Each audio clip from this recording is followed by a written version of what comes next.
오늘은 이제 왜 그랬을까 하는 것을 우리 말씀의 중심으로 살펴보는데, 출애굽기 민수기 12장을 통해서 미리암이 걸린 나병은 대체 왜 생겼을까 하는 것을 한번 말씀으로 살펴봅니다. 우리가 민수기 12장 1절로 16절을 다 읽어야 되는데, 사실 저는 늘 시간 관계상 다 읽지 못한다는 게 늘 마음에 걸리기는 하지만 또 그게 또 사실이기도 합니다. 그래서 우리는 민수기 12장에서 우리 6절, 7절을 읽겠습니다. 6절, 7절, 8절, 9절 그 뒷부분 하나님이 말씀하시는 부분을 좀 읽도록 하겠습니다. 여기 이 앞에 이건 안 보이네. 여러분 앞에 보이십니까? 오케이. 예. 민수기 12장 6절부터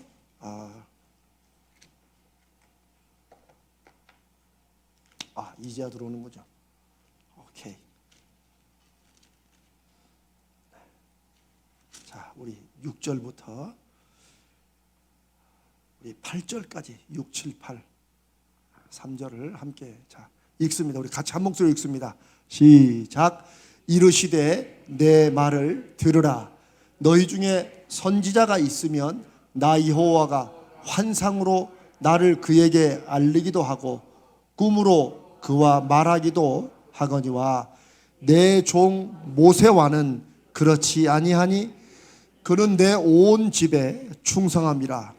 그와는 내가 대면하여 명백히 말하고 은밀한 말로 하지 아니하며 그는 또 여호와의 형상을 보거늘 너희가 어찌하여 내 종 모세 비방하기를 두려워하지 아니하느냐. 아멘. 다 읽지 못하는 걸 용서해 주시고 여러분이 한번 꼭 민수기 12장 1절로 10, 이게 한 장 전체입니다. 이 미리암과 나병이 걸린 사건 한 장이 12장 전체의 내용이에요. 그리고 12장 다음에 이제 13장에 드디어 정탐꾼 얘기가 나오니까 이 사건이 굉장히 중요한 사건이 됩니다. 자, 먼저 미리암은 누구인가 여러분이 아시지만 간단하게 제가 정리한 것을 말씀드려 보겠습니다. 미리암이라는 이름의 뜻은 사랑받는다, 사랑받는 사람이다 라는 뜻과 또 정반대로 반항적이다라는 뜻이 있어요. 이게 참 독특해요. 사랑받는 사람이다, 반항적이다. 미리암이는 히브리식 이름입니다. 미리암. 그런데 이 미리암을 그리스나 라틴어로, 이제 신약 시대에 많이 쓰였던 그리스나 라틴어로 이 미리암의 이름을, 미리암이 워낙 유명하니까 이름을 성경적인 이름으로 바꾸는 게 어떤 이름인 줄 아세요? 마리아. 신약 성경에 많이 나오죠? 구약 성경에는 마리아라는 이름이 나오지 않아요. 왜냐하면 이건 미리암이라는 것을 마치 우리가 그리스도를 한자로 기독이라고 음값을 빌려오듯이 미리암을 히브리어를 그리스말로 라틴어로 바꾸면 마리아 이렇게 파생됐다고 그래요.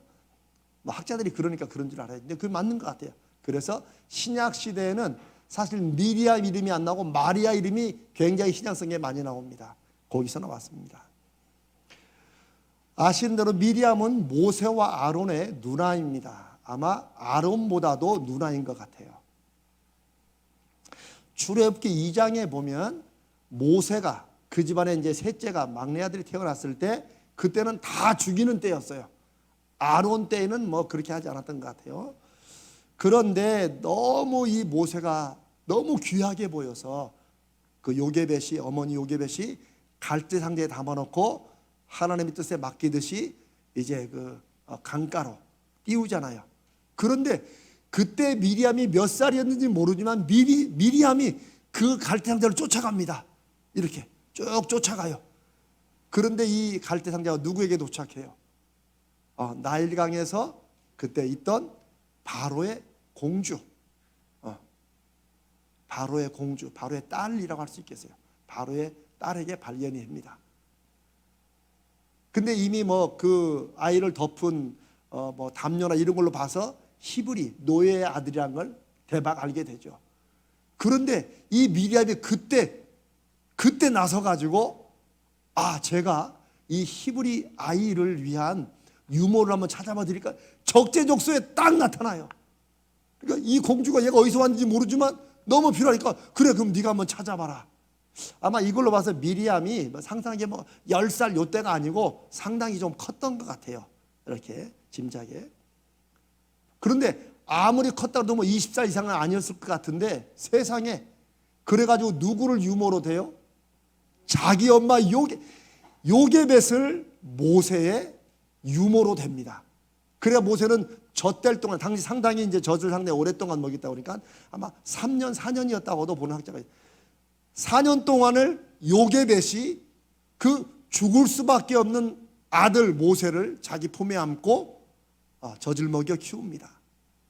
아마 이것이 나중에 모세가 이제 40살쯤 되었을 때 자기 동족이 이스라엘 사람인 걸, 바로의 궁에서 왕자로 컸지만 자기 동족이 이스라엘인 걸 알고 다음에 애굽의 병사를 이렇게 죽이게 되는, 갑자기 그런 것이 아니라는 것을 알 수 있습니다. 근데 여기서 초점은, 오늘 나누는 초점은 그 미리암이 얼마나 영특하냐는 거예요. 세상에 그 머리가 어떻게 그리 돌아갔을까 싶어요. 이런 걸로 봐서 미리암은 담대하기도 하고 영특하기도 하고 또 한편으로 동생 모세를 향한 그런 사랑의 마음도 있다고 할 수 있습니다. 출애굽기 15장 20절 21절에 보면 이 미리암을 선지자라고 아론의 누이 선지자 미리암이라고 소개를 합니다. 그러니까 우리가 아는 최초의 여사사 여선지자는 어디예요? 저 드보라로 알고 있잖아요. 그런데 이미 그 전에 이 미리암을 여선지자라고 불러요. 그래서 최초의 선지자라고 볼 수 있습니다. 홍해를 건넌 후에, 그 하나님의 이적으로 홍해를 건넌 후에 미리암이 그 하나님의 영광과 역사를 찬양하며 속오는 작은 부개예요. 그걸 들고 이제 하나님 앞에 찬양을 시작하자 그 이스라엘의 모든 여인들이 수백만인 그건 아닌 것 같고 거기 있던 굉장히 많은 여인들이 미리암을 따라서 했다. 그걸로 봐서 미리암이 여인들의 최소한 여인들의 리더였다. 근데 더 나아가서 미가서 6장 4절에 보면 미가 선지자가 이런 말을 합니다. 내가 너를 애굽 땅에서 인도해내어 종노릇하는 집에서 속량 내가 구속했고 모세와 아론과 미리암을 내 앞에 보냈느니라. 그러니까 미가 선지자의 선포에 의하면 우리는 모세만이 출애굽의 지도자로 알고 있지만 미가는 하나님께 받은 메시지로 누구와? 모세와 아론과 미리암까지도 당시에 애굽에서 이스라엘이 탈출할 때 함께 하나님이 보내서 일하게 하신 리더였다는 것을 알 수 있습니다. 이런 사실들을 아는 게 굉장히 중요해요. 그 다음에 나오기 때문에. 그래서 이런 기록을 미루어 보아서 하나님께서는 출애굽을 위해서 모세는 아론을 데리고 주로 바로를 만나잖아요. 그렇지만 이스라엘 백성들을 설득하고 이들을 인도해 내는데 미리암이 틀림없이 선지자로서 앞선 리더로서 역할을 했을 것이라고 그렇게 생각하는 것이 맞습니다. 근데 여러분도 한 번도 그런 생각 안 해봤죠? 솔직히 저도 그래요. 저도 다시 말씀 연구하면서 미리암이 오늘 제가 나누는 이 민수기 10장에 그 사고만 치는 여인인 줄 알았는데 그게 아니고 상당한 리더였다는 거예요. 그리고 출애굽 이후의 광야 생활 중에도 틀림없이 미리암은 드러나진 않았지만 우리에게 드러난 것은 요 민수기 12장에 사고 친 것이지만 그전에도 분명히 지도자로서 이스라엘 백성 중에서 인정을 받고 있었을 거라는 거예요. 근데 이게 제가 지금 말씀드린 이 모든 게 미리암에게 발목을 잡는 사건이 돼요. 발목을 잡는 이유가 됩니다. 미리암이 나병에 걸리게 된 사건이 민수기 12장에 나옵니다. 이렇게 이스라엘의 출애굽의 여인으로서 당시의 순 남자 중심의 세상에서 여인을 선지자로 부르시고 하나님이 보내신 걸로 기록된 이런 미리암이 하나님이 내리시는 징벌의 상징인 나병에 걸린 것은 엄청난 사건입니다. 우리가 지난주에 제가 뭐 나병 시리즈를 하는 건 아니지만 지난번에 우시야 제가 그랬죠. 52년을 왕으로 16세에서 52년을 왕으로 했지만 이게 뭐 병들어 죽거나 이래가지고 왕 직분을 못한 게 아니에요. 아직 더 할 수 있는데 하나님 앞에 교만하여 자기가 제사장 대신 향불을 드리려다가 그때 나병을, 그 하나님의 직접적이고 분명한 하나님의 징벌이라고 그랬어요. 그런데 그 하나님의 징벌을 이 미리암이 받는다는 거예요. 발단은 민수기 12장 1절이에요. 여기 다 나오는군요. 민수기 12장, 제가 말하는데 여기 뒤에 다 나오니까 성경 구절을 보세요.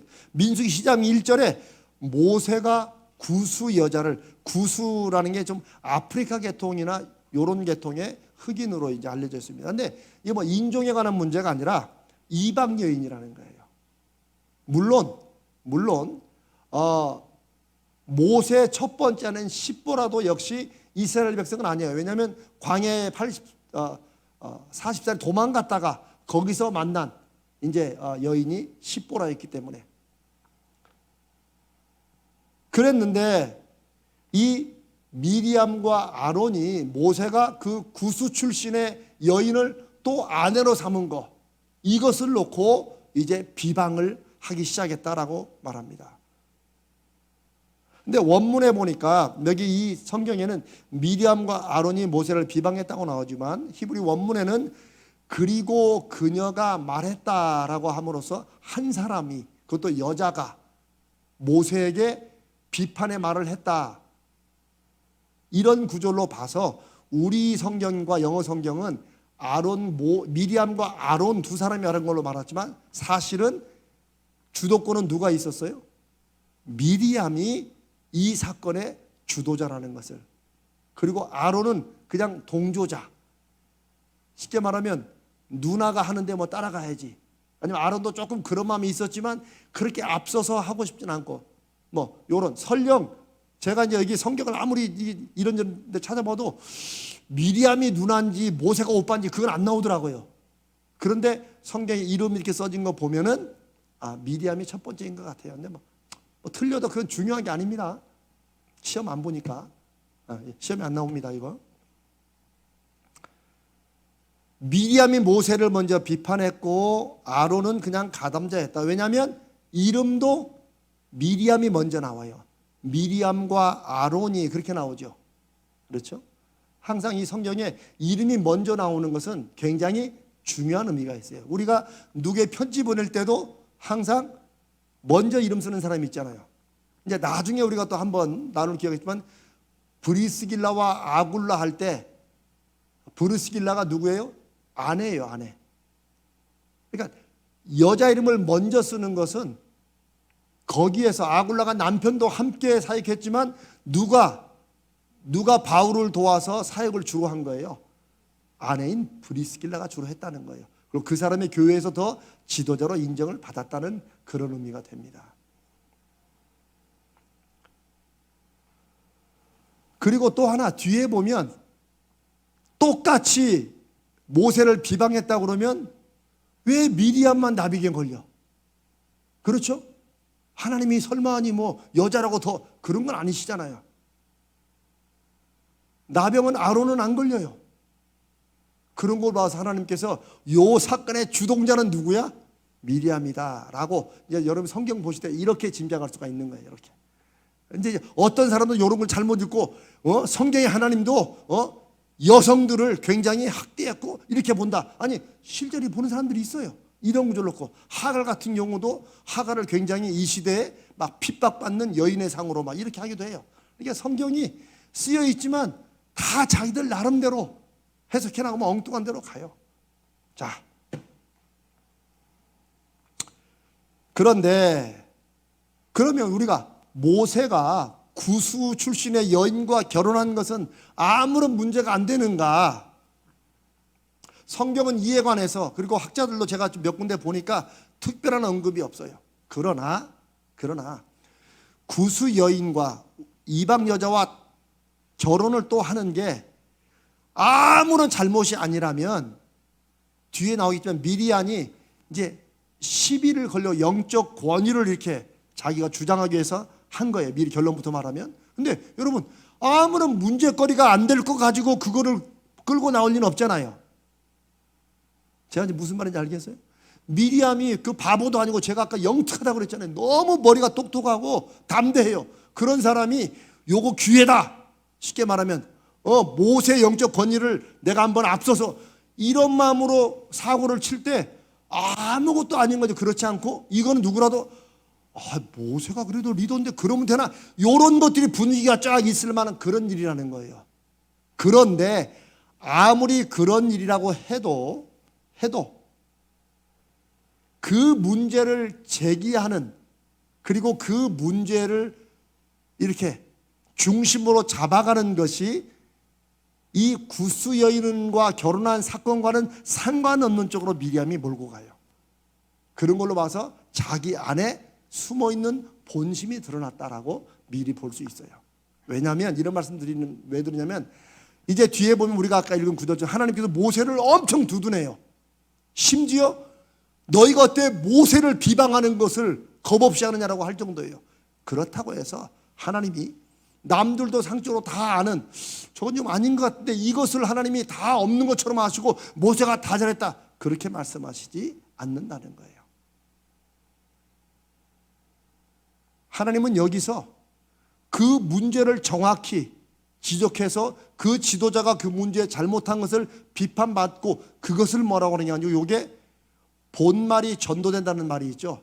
원래 중심으로 가야 될 요게 이게 뒤집어져 가지고 머리에 대한 문제를 공격하려고 그것을 핵심 문제로 삼아야 되는데 하다 보니까 저 꼬리로.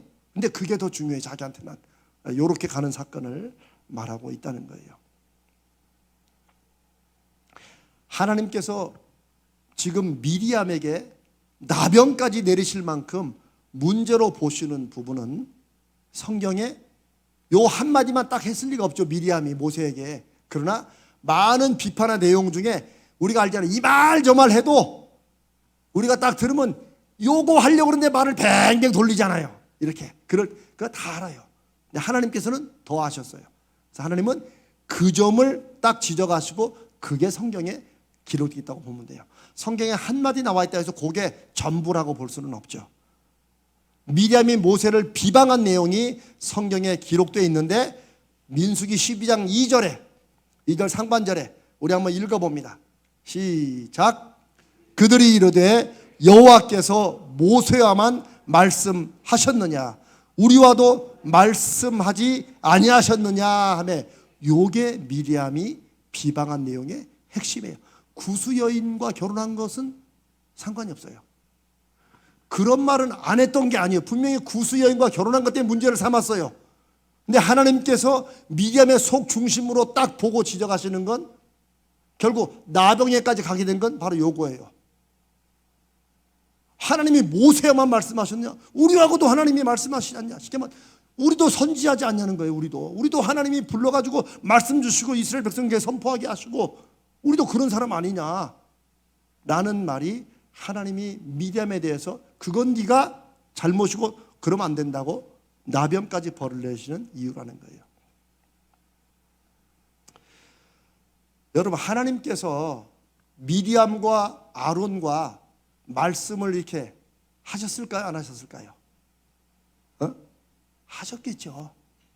왜냐하면 살아계신 하나님 앞에 이것까지도 거짓말할 수는 없지.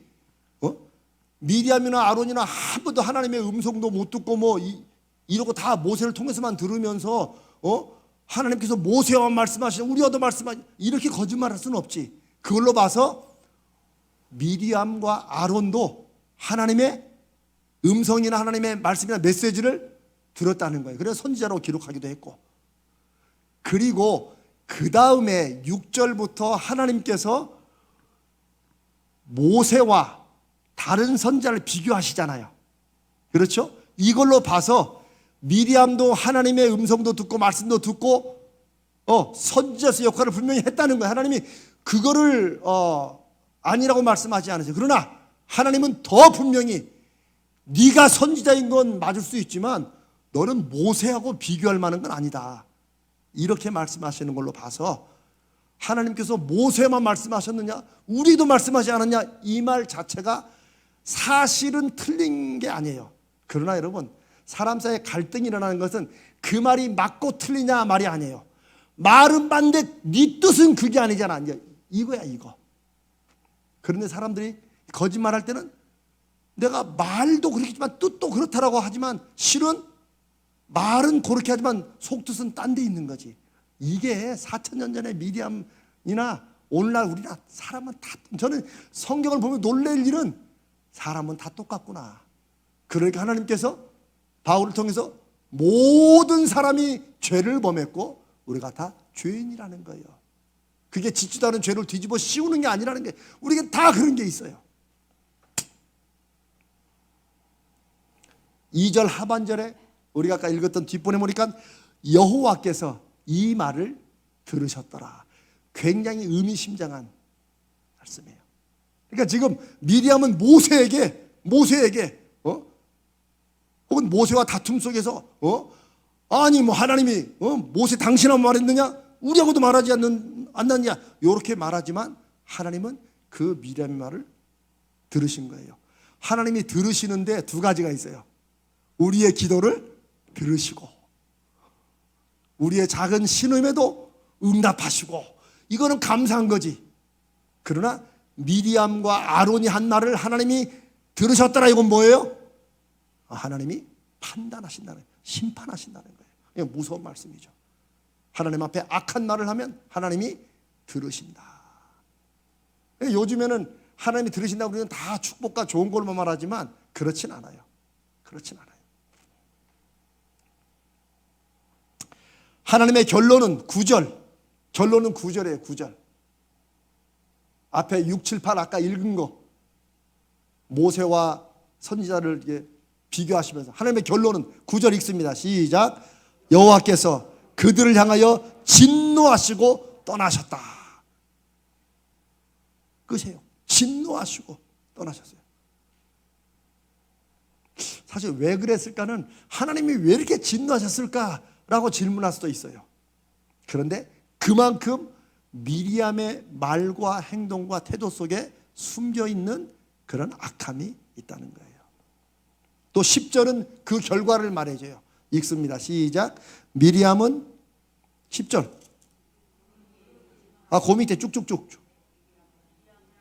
미리암을 본즉 나병에 걸렸더라. 근데 나병이 어느 정도 걸렸어요? 눈과 같이. 이건 나병이 엄청 심하게 들은 거예요. 우시야 지난번에 했지만 우시야는 이마에 이렇게 이제 납이 나타나기 시작하는 거예요. 그런데 미리암은 좀 비교를 해보자면 뭐예요? 시작된 게 아니고 이게 아예 그냥 확 썩어가지고 이미 흰색이 나타나는 거예요. 이게. 왜냐하면 아론의 그 다음에 모세에게 살려달라고 말하면서 하는 걸 보면 엄청 극심한 게 나오죠. 12절에 그가 살이 반이나 썩어 모태로부터 죽어서 나온 자 같이 되지 않게 해달라고. 그러니까 이미 하나님이 얼마나 진노하시고 얼마나 큰 벌을 내리시면 그 즉시로 흰색으로, 저는 나병이 어떻게 걸리는지 모르지만 왜 살 썩으면 이렇게 막 흰색처럼 보인다고 하잖아요. 옛날 나병. 그래가지고 완전히 살이 반쯤 썩어가는, 이거 그냥 돌이킬 수도 없어요. 그게 하나님의 판단이었다. 자, 이제 세 번째. 왜 그랬을까요? 누가? 미리암이. 또 한편으로는 하나님께서 모세만 말씀하셨느냐 우리와도 이거 하나 가지고 하나님이 왜 그러셨을까? 이렇게 이제 이 두 가지가 같이 포함돼요.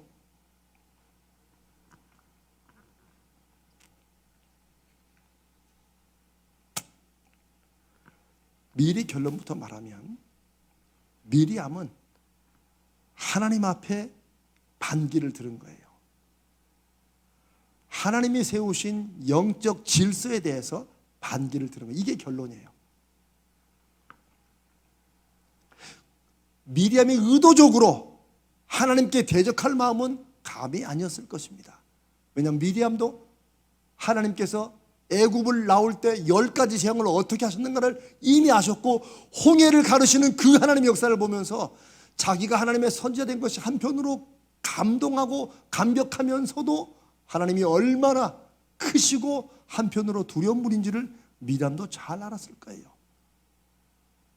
근데 왜 그랬을까요? 항상 지난번에 우시야 왕은 그 잘 나가는 승승가도를 달리면서 왜 그랬을까? 그게 내가 요 병이죠. 내가 미리암이 의도적으로 처음부터 하나님께 반기를 들 사람은 아무도 없습니다. 그러나 결과적으로 하나님께 대적한 것이 되었습니다. 미리암은 모세의 결혼 문제에 대한 비판으로 시작했지만 이미 제가 처음부터 사실 우리가 이건 상상입니다. 모세가 결국 이제 이집트의 왕자가 되었다가 또 40년 광야에서 했다 다시 또 돌아오잖아요. 하나님의 선지자가 되어 메시지를 들고, 그때 미리암이 모세가 반갑기도 했지만 한편으로 미리암의 눈에 항상 모세가 뭘로 보이겠어요? My baby brother. 영어 표현이에요. My baby brother. 애기처럼. 저 어린 놈이 또 고생하다 또 왔네. 이런 마음이 끊임없이 들 수 있습니다. 모세가 하나님의 영권을 받고 출애굽을 시킨 지도가 됐지만 자기도 함께 도우면서 한편으로 늘 뭐가 있어요? 아이고, 그래도 내가 키운 내 새끼가 왜 그런 마음 있죠? 누나들이 왜 그런 마음 있잖아요. 이런 것이 분명히 있어요. 왜냐하면 사람이라면 이런 게 없을 수가 없어요. 그래서 그런 와중에 아마도 모세가 이제 그런 얘기를 이렇게 좀 말다툼이 있었겠죠. 그런데 모세가 그렇게 지적했을 때 그 지적을 받아들여서 결혼을 취소하지도 않았고, 모세 나름대로 이유를 댔겠죠. 그리고 별 실질적인 결과가 없자 결국 모세가 이제 말하는 것 속에서 미리암은 뭘 느꼈냐면은, 네가 이 이스라엘을 인도하는 지도자를 하나님이 세우셨다고 해서 우리도, 나는 너 태어나기 전부터 내가 그래도 하나님의 뜻대로 하나님 앞에 기도했던 소수의 무리 중에 미리암이 하나였을 거예요. 요게벳도 그랬고 산파들도 그랬고, 그게 출애굽기의 기록이에요. 그런 이제 영적인 역사 흐름을 보면 미리암의 그 모세가 하나님이 세우셔서 위에 올라가긴 했지만 자기들을 이끄는 지도에게만 여전히 자기는 그 모세를 때로는 견제도 하면서 해야 될 이런 사명이 있다고 생각할 수 있다는 거예요. 근데 이게 항상 도를 넘었으면 누구한테로 가? 이게 하나님께로 간다는 거예요. 하나님을 향해서 대적하는 게 아니고, 하나님이 모세를 이렇게 세우셨는데 거기서 인간적인 마음이나 이런 걸로 이제 넘어가기 쉽다는 거예요. 항상 그런 일이 좀 일어납니다. 결국 자신의 권위와 힘에 대해서 모세와 비교해보는 마음이 생긴 것 같아요. 그러니까 어쩌면 좀 모욕감을 느낄 수도 있어요. 이런 자식 그래도 누나인데, 다 지위에서 하는 말인데, 말을 그냥 마음으로 그런 게 있을 수 있죠. 우리가 이 이스라엘 백성들을 이끌고 가려면은 네가 그런 걸 포기해야지, 이런 말이 나올 수 있어요. 결국 어쩌면 분노 중이든지 아니면 정말 모세에게 실망을 했든지 아니면 자기가 무시당했다고 느끼든지, 아니 모세 나도 똑같은 선지자고 지도자 아니냐라는 말이 나왔을 거라는 거죠.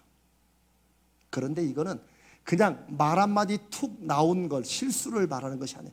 그렇다면 하나님이 그 마음 중심을 아시는데 이렇게 나병으로 급속하게 하시지 않았다는 거예요.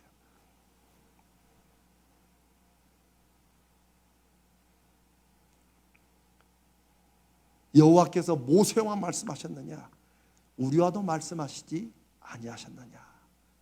이 말은 어떤 학자의 말에 의하면 저도 그게 맞는, 왜 모세 너만 지도자로 생각하느냐, 나도 이런 것을 충분히 너에게 지적할 수 있고 나도 이스라엘을 이끌어갈 책임이 있는 지도자다라는 말이 되는 거예요. 왜 모든 것을 네 독단으로 처리하려고 하느냐, 나도 어쩌면 너보다 더 하나님께 메시지 받고 이들을 이끌어갈 지도자다라고 말을 한 거죠. 그에 대해서 하나님의 대답은 6절입니다. 내 말을 들으라. 어떨 때 그런 말을, 내 말 좀 들어봐. 어떨 때 그런 말을 하죠? 정신이 나가가지고 말을 안 들으려고 할 때, 자자자 이제 좀 말 좀 들어봐 이렇게 말하지, 지금 말 들을 준비가 돼 있는 사람한테 내 말을 들으라고 말하지는 않잖아요. 그러니까 이 성경을 여러분들이 이렇게 좀 읽으시면서 우리 사람 사이에 일어난 일들과 연결하면 이게 훨씬 더 깊이 다가옵니다. 하나님께서 그냥 말씀하시면 되는데 미리암에게 내 말을 들으라, 너 집중해서 너 잘 들어, 이렇게 하시듯이 말씀을 시작합니다. 이런 부분은 굉장히 독특한 특별한 부분이라고 할 수 있어요. 왜냐하면 선지자를 통해서 hear ye, hear ye, 영어로 이스라엘아 들으라, 그게 쉐마라는 분이에요. 이스라엘아 들으라 라고 할 때는 모든 사람을 모아놓고 딴 거 신경 쓰지 말고 집중해서 들으라는 하나님께서 특별히 강조하시는 말씀이에요. 예수님께서 진실로 진실로 너에게 이른다라고 말씀하신 것도 그런 거가 비슷해요. 미리암에게 내 말을 들으라, 네 생각, 네 고집, 네가 경험한 다 잊어버리고 이제 내가 하는 말을 들으라, 이렇게 말씀해요. 이미 하나님은 미리암의 그 속마음의 중심을 아신 거죠. 그러면서 하나님이 바로 하신 게 뭐예요? 선지자와 모세를 비교하십니다. 그 선지자 속에는 누구도 들어가 있어요? 미리암도 들어가 있어요. 맞다, 너 선지자 맞다는 거예요. 그러나 너는 네가 선지자라는 것을 너무 추올렸다는 거야. 어디까지? 하나님이 세우신 모세보다도 더 높이, 나도 너하고 동급인데 라고 갈 때까지 올려가지고 결국 그렇게 세우고 이끌어 가시는 하나님 앞에 네가 대적했다고 말씀하시는 거예요. 그게 6절, 7절, 8절의 내용이에요. 이제 여러분 그 지금까지 배경들이 좀 이해가 되십니까? 그러면 그 마음으로 하나님이 미리암에게, 지금 제가 미리암의 이런 마음을 얘기했는데 그 마음으로 한번 6, 7, 8절을 우리 다시 한번 읽어봅니다. 그러면 그 말뜻이 이해될 거예요. 읽습니다. 시작. 이르시되 내 말을 들으라. 너희 중에 선지자가 있으면 나 여호와가 환상으로 그에게 알리기도 하고 꿈으로 그에게 말하기도 하거니와. 이 말은 무슨 말이에요? 환상과 꿈, 하나님이 주신 건 분명해요. 그럼 하나님이 직접 나타나십니까? 아니에요. 아니에요. 이건 간접적인 방법이에요. 하나님께로 분명히 왔지만 하나님이 오죽했으면 미리암이 하도 안 들으니까 네가 선지자 맞다, 그러나 너는 내가 꿈이나 환상으로 너를 깨닫게 함으로 내가 내 메시지를 주지 않느냐, 그게 사실이니까. 7절에 봅니다. 시작. 내 종 모세와는 그렇지 아니하니 그는 내 온 집에 충성함이라. 내 온 집에 충성함이라는 이 말은 다른 말로 하면 내가 내 백성, 내 집을 모세에게 위탁했다, 그 말이에요. 모세가 그냥 막 충성이 뜸했어, 아이고 이놈 참 귀엽네, 이렇게 쓰신 게 아니라는 거예요. 하나님께서는 하나님의 계획과 경륜을 가지고 모세를, 온 집은 어디예요? 이스라엘 백성들이야. 하나님의 백성이 지금까지 있었어요, 없었어요? 없었어요. 아브라함을 통해서 이삭, 야곱 통해서 저기 애굽으로 건너갔다가 요셉 이후로 430년 동안에 이래서 갑자기 이제 이게 한 가족이 민족을 이루어서 하나님이 계획을 드디어 세우시고 이들을 끄집어내서 처음으로 너희는 내 백성이고 나는 너희의 하나님이 될 것이라는 아브라함과 약속을 지켜가시는 거예요. 그리고 그 일을 담당하고 이끌어가는 사람으로 누구를 쓰신 거예요? 모세를 하나님이 세우신 거예요.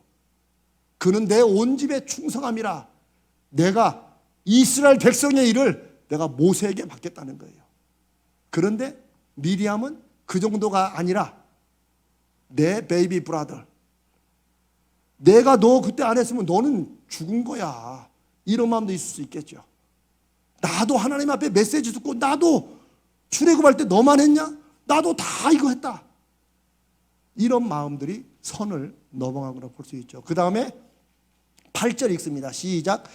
그와는 내가 대면하여 명백히 말하고 은밀한 말로 하지 아니하며. 이 말은 무엇과 뭘 비교한 거예요? 은밀한 말로는 누구한테 해요? 은밀한 말로는 선지자들에게. 이게 그 말인가 저 말, 저도 항상 이게 하나님의 뜻입니까? 아리까리하게 이렇게 하는데 유일하게 인류 역사에 누구는, 모세는 하나님이 대면하여, 이 말은 페이스 투 페이스, 얼굴 보고 말하듯이 그렇다고 해서 모세가 하나님을 직접 봤다는 그런 뜻보다는 하나님이 명백하게 너에게 말한다라고 얼굴을 보고하듯이 말했다는 거예요. 인류 역사의 처음이자 마지막이에요. 아무도 없었어요. 그 다음에 읽습니다. 그는 또 여호와의 형상을 복원을 너희가 어찌하여 내 종 모세 비방하기를 두려워하지 아니하느냐. 이게 하나님의 뜻이에요.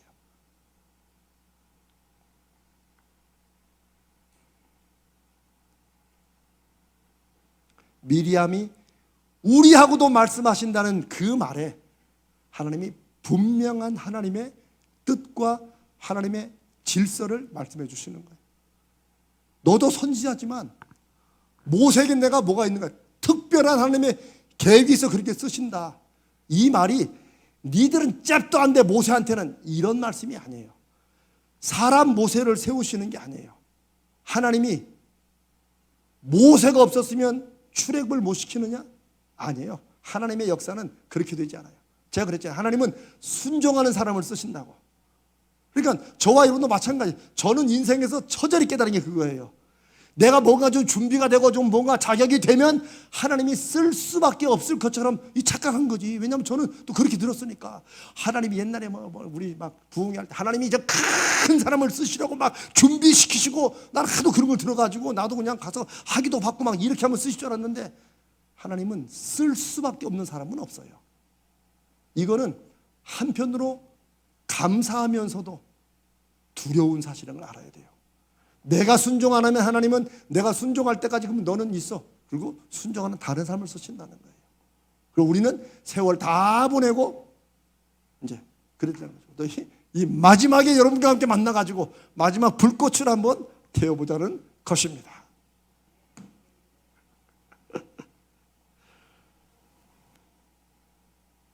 문제는 미리암이 모세의 결혼 문제라는 분명히 드러난 도덕적인 문제를 가지고 나왔는데 제가 그랬잖아요. 그거는 모세가 잘못할 수도 있다는 거예요. 그거는 성경에 거의 더 이상 언급 안 하고 학자들도 그 부분은 별로 언급을 안 하더라고요.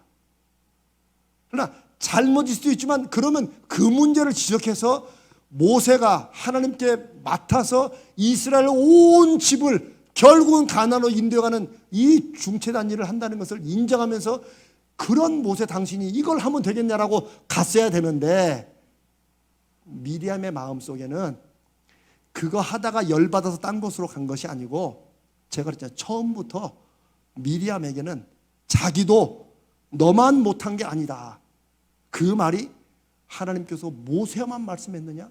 우리와도 하나님께서 말씀하지. 우리도 똑같은 선지자인데 하면서 오늘날로 말하면 하나님과의 관계에서 미리암은 파워 게임을 하고 있다는 거. 왜 항상 그러잖아요. 2인자 3인자 이렇게 보고 있다가 1번이 넘어지기를 바라잖아요. 안 넘어져도 이렇게라도 하면은 바로 잡아가지고 빡 치는 거. 그게 이제 우리가 나중에 나오는 압살롬, 다윗의 가장 사랑받는 아들이면서 압살롬은 항상 다윗이 사고치기를 기다려요. 참 무서운 아들이에요. 그래가지고 아버지 다윗이 신경 못 쓰는 그런 일들을 지가 딱 그 사람들 앞에 가가지고 재판해주고 막 선을 베풀고, 그게 바로 압살롬 스타일이 요 미리암 스타일이에요. 하나님은 그걸 보신 거예요.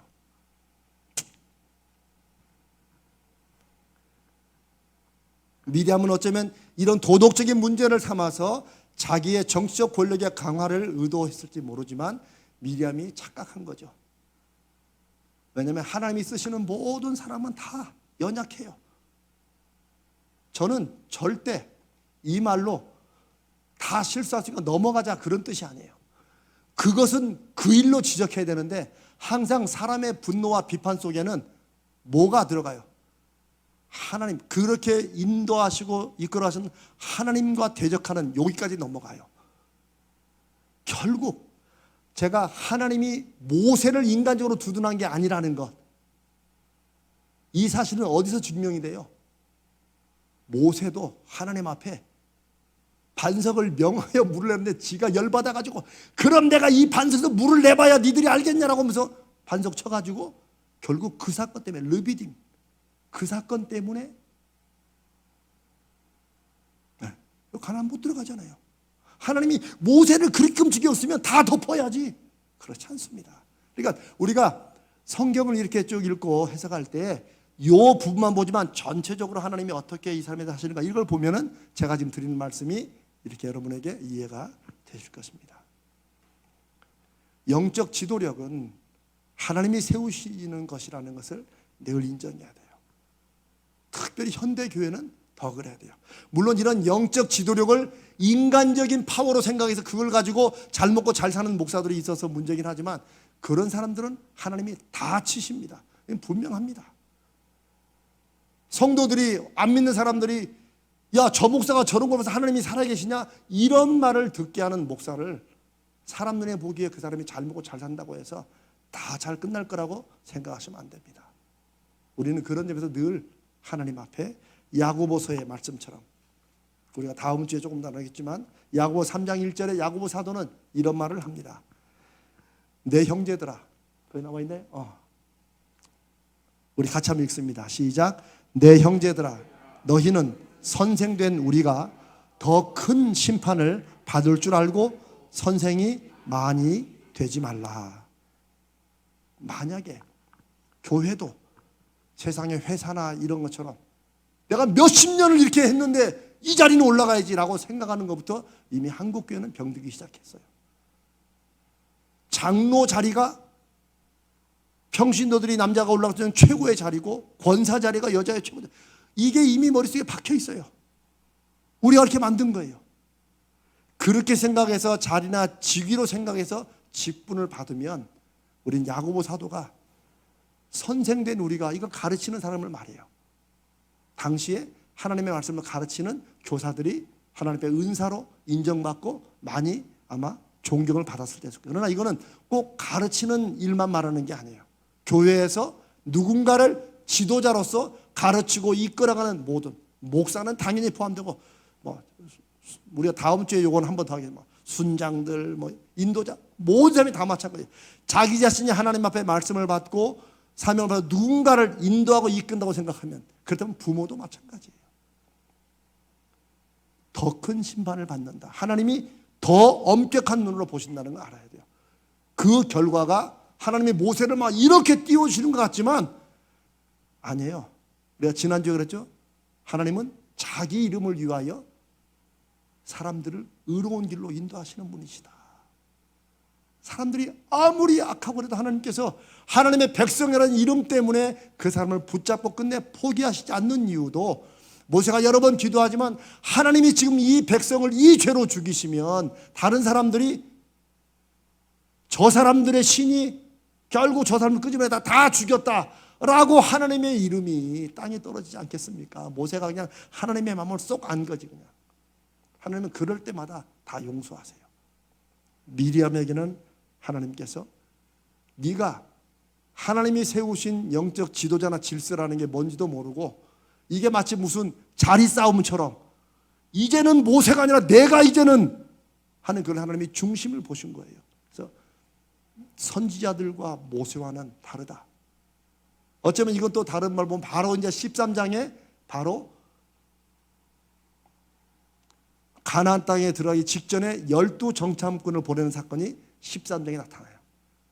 그러니까 이게 바로 그 다음 날은 아니겠지만 요 12장 요 마지막 사건은 얼마만큼 모세가 이스라엘 백성들을 끌고 오면서 얼마나 힘들었는가. 아직까지도 사람들에게 이 하나님의 그 막힌 지도 영적인 권위가 딱 안 선 거야. 안 선 거야. 하나님께서 아예 작심하고 보여주잖아요. 그런데 역시 아니나 다를까 13장에 와서 완전히 10명 정탐꾼의 말을 온 이스라엘 다 듣고 다 돌아서죠. 그 모세를 막 돌로 쳐 죽이려고 그러죠. 여러분 참 모세 어떤 면에서는 참 불쌍한 사람이야. 자, 여러분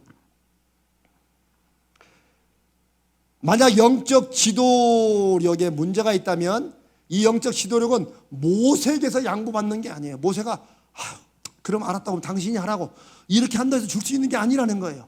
만약 그렇다면 누구한테 물어봐야 돼요? 하나님께 물어봤어야 된다는 거죠. 그런데 이걸 착각하고 미리암은 모세의 도덕적인 것을 붙잡고 흔들어 내리면 그 다음에 자기가 될 것으로 생각했다는 것이죠. 이것이 바로 미리암이 의도하지는 않았지만 하나님 앞에 대적하는 것이 된다는 것입니다. 중요한 사실은 미리암처럼 과거부터 어쩌면 모세보다도 더 먼저 이스라엘의 지도자였고 더 나아가 선지자로서의 권위와 역할을 가지고 있었을지라도 하나님이 특별히 세우신 모세를 대적할 수는 없다는 뜻입니다. 그리고 이것은 출애굽을 통해서 하나님의 백성을 세우시기 위해 쓰시는 모세라는 사람의 하나님의 유일성, 우월성을 분명히 강조하시는 말씀입니다.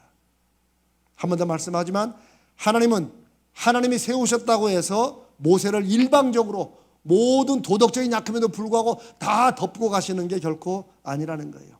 모세가 잘못한 게 있어도 하나님이 세우신 영적 질서의 선을 넘는 것은 곧 그렇게 역사하시고 진행하시는 하나님의 권위를 대적하는 것이 된다는 것을 이 사건을 통해서 말씀해 주십니다. 그리고 바로 민수기 13장에서 정말 하나님이 그렇게 경고하셨지만 미리암의 병을 하나님이 다시 고쳐주긴 하지만 그걸 받고 충격을 받아야 되는데 바로 그 다음 장에서 하나님이나 모세가 염려했던 그 일이 결국 일어나서 광야에서 메뚜기처럼 이제 40년을 뛰어다니다가 죽게 되는 사건이 나는 거예요. 그러니까 항상 사건을 통해서 뭔가를 깨달았으면 그걸 기억하고 그 다음 행동을 좀 했으면 그런 일이 안 일어날 건데 마치 운명처럼 그냥 그쪽으로 이렇게 빠져 들어가게 돼요. 그래서 이 이스라엘 백성이 광야에서 살았던 민수기의 내용을 특별히 이렇게 쭉 읽고 묵상하면 오늘날 우리의 모습과 많이 비슷한 것이 나오게 됩니다. 모세에 대한 하나님의 말씀과 세워주시는 영적 권위는 영적 질서와 출애굽을 이끌고 가나안으로 인도한다는 특별한 사명에 대한 일을 바르게 세우기 위한 것이지 인간 모세 자체의 위대함이나 무조건적인 두둔이 아니라는 사실도 알아야 돼요. 그래서 제가 아까 야고보 3장을 읽은 거예요. 그래서 앞에서 전하 우리 이제 당의 장님들 계시고 권사님들 다 계시지만 특별히 우리 순장들이나 모든 앞에서 선 사람들은 늘 하나님께서 우리의 영적 권위를 세우시고 지켜줄 수 있도록 우리가 하나님 앞에 더 바로 서고 도덕적으로도 다른 사람에게 흠이 되지 않도록 왜? 그 흠이 결국 누구한테 가요? 하나님께 가도록 우리가 사람들을 잘못 인도하기 때문에 그러면서 모세도 잘못이 있죠. 그렇게 하지 않았으면 미리암이 틈을 못할 언젠가 미리암은 또 틈을 탔을 거야 하기야 그거는. 그렇지만 모세 자신은 늘 그 중심을 지켰어야 된다. 그리고 하나님은 그런 모세조차도 하나님의 영광을 드러내지 못한 이유로 가나안에 못 들어가게 하신다는 사실, 그것을 우리가 기억해야 할 것입니다. 이제 다음 주에 영적 질서와 교회에 대해서 마침 말씀이 나왔기 때문에 우리 여호와 산마를 비전으로 삼는 우리 교회의 앞으로 영적 질서에 대해서 다음 주에 조금 더 나누고 마치도록 하겠습니다. 여러분 오늘 말씀이 좀 이해가 되십니까? 네, 이거는 사실 요즘 한국교회가 주님 앞에 바로 서기 위해서 너무나 중요한, 참 이런 말씀은 제가 그냥 오늘 아주 그냥 담대하게 그냥 드리는 거예요. 근데 굉장히 중요합니다. 이제 우리 교회는 이런 하나님이 세우신 영적 질서를 가정에도 세워야 돼요. 각 부서들도 세워야 되고 우리 교회도 세워야 돼요. 저는 꼭 목회자만 말하는 게 아니에요. 누구나 하나님 앞에 제가 1:1 제자 훈련의 인도자도 그런 영적 권위를 가지고 있어야 돼요. 권위는 다른 사람을 누르는 힘이 아니에요.